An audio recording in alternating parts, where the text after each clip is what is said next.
Micah Frankel, Cage Minds. We're just over a week away from UFC 246.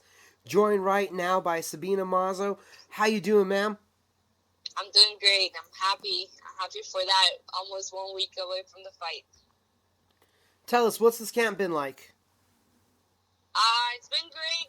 It's been good months of training. I don't really do camps, but because I constantly like to be training. But it's been amazing. Since I knew about the fight, I've been feeling great and ready to put in some work next Saturday. When you in quotations, have a camp for that period of time that you're training, does anything change, or are you doing more stuff specific for an opponent, or does everything stay kind of the same every day? I feel like I do change a little stuff because I have to know who I'm fighting, who is going to be my opponent. I make adjustments in my game. But I feel like I like to focus a lot on what I can do against them, rather than worrying too much about the others. I try to worry about what I can do and what I can get better at and apply it in the fight. So, of course, there's adjustments depending who you're fighting.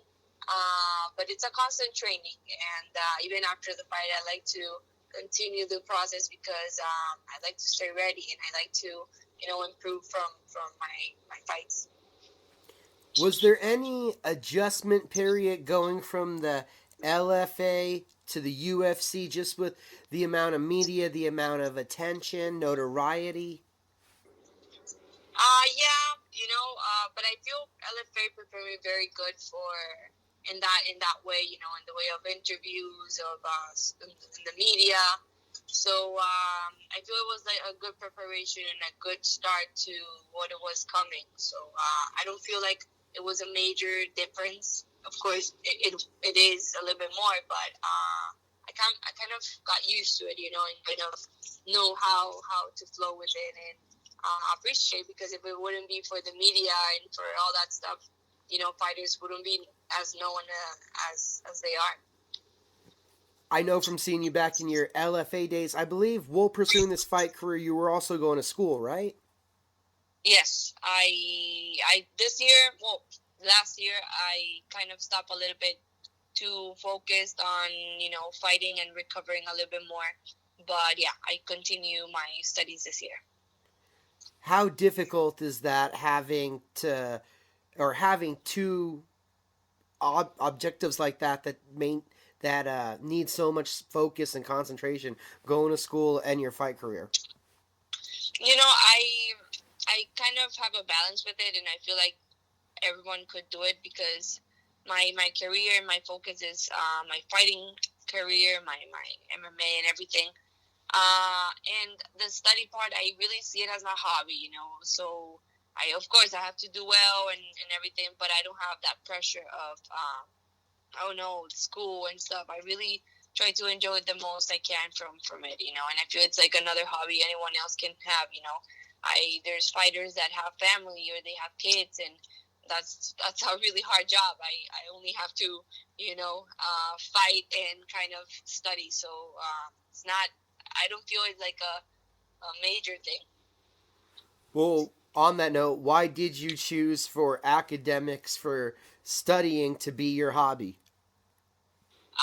I like to learn. I feel like that's why I love so much MMA, because it's been years on it, and I still feel like I don't know a lot. I don't know, not even a half of it. So I like to learn. I like that constant knowledge, and I feel like studying, and specifically what I like, biology and things like that, just makes me, kind of think from a different things, and kind of expand my knowledge in a different way. 3 fights in your UFC career, and definitely all 3, they've been on these big cards.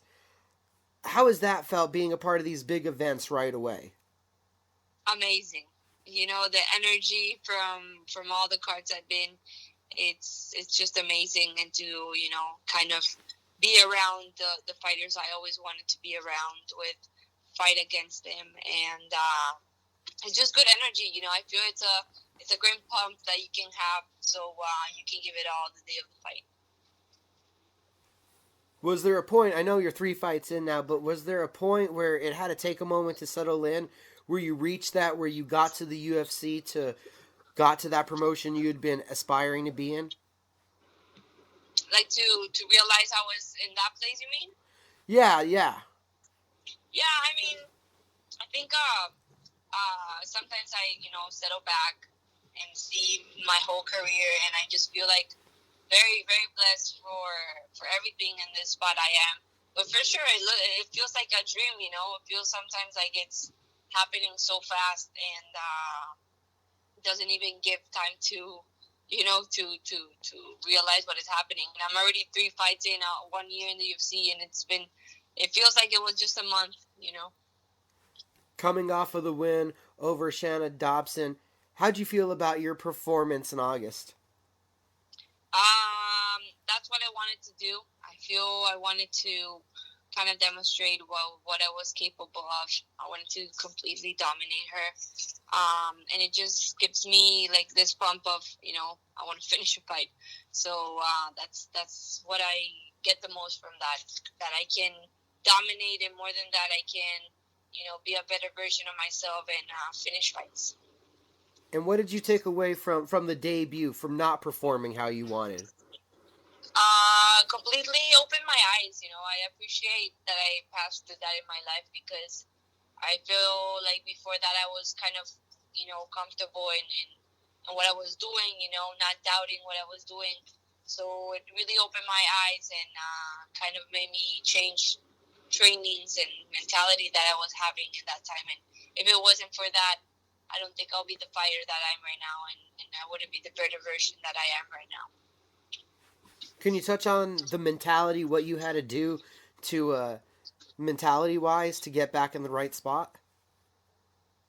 I just feel like of course, it's a bitter taste of the defeat, but it was that same taste that kind of gave me the mentality to go. I feel like I use that in my way. I know different fighters can have a different experience, but for me, it was even more motivation. It was more wanting to focus, wanting to do better every training, wanting to do my best. And I feel like even for my last fight, I kind of feel that taste as well, because I saw the opportunities to finish and I couldn't. So it's kind of that I don't know, that disappointment from yourself. It could be the word disappointment, and use it as fuel to be better and really finish. Sounds like you really went into that last one motivated. That last one, what? That you really went into the last fight highly motivated. Oh yeah, for sure, for sure. And I feel the same right now. I feel very happy, and I feel it's been months of hard work, and I just want to let it out over there. And coming up at UFC 246, taking on JJ Aldrich. Is she the toughest opponent that you've had to date, the most skilled? I feel all of them has been different. All of them have different skills. But like I said before, I feel like every fight is the challenge. Like I focus that the next fight is the biggest one I have. So for sure, this is my biggest fight.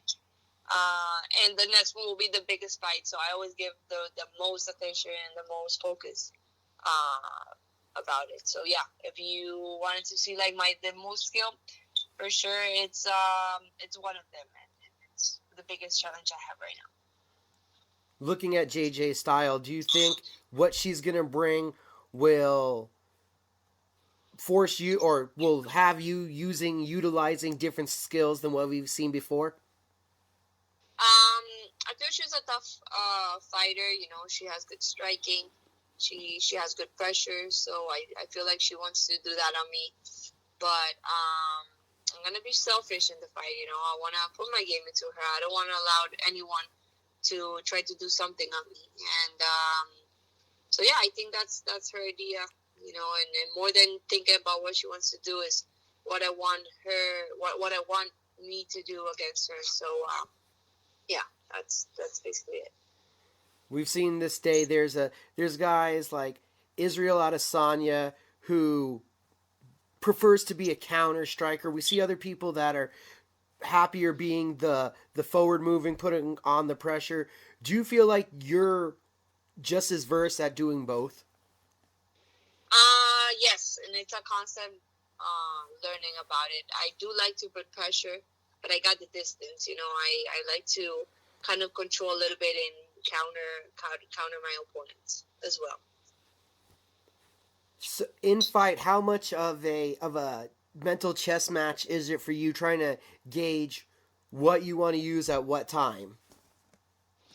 Um, it's the feeling, it's always a challenge. It's reading the other opponent or reading the person you're fighting, and it really depends. Everyone is different, and I think that's why it's so important to have different styles at the gym to train with, because you can constantly learn to fight against different styles, and it is a challenge, of course. That's part of the fight, but it's kind of like you said, it's kind of reading and that game of understanding who you're fighting and what tools you can use against that game. Talking a lot about fighting, about martial arts. How excited are you to be on the journey and to be doing what you wanted to be doing?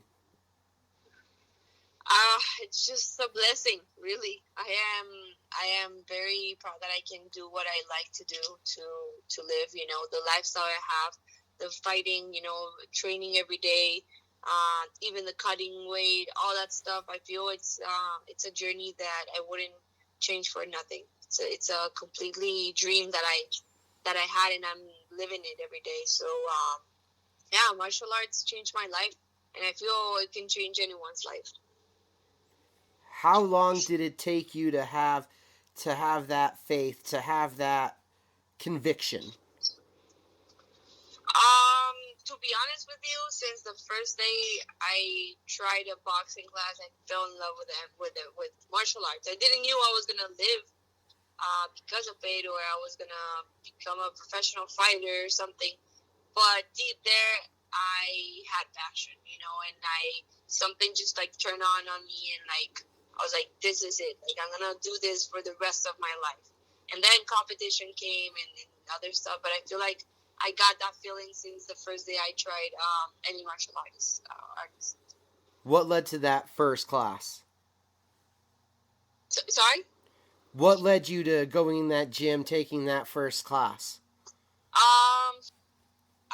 I was very hyper, I always been very active person and trying different stuff, trying to learn different things, sports, activities, or even study different things.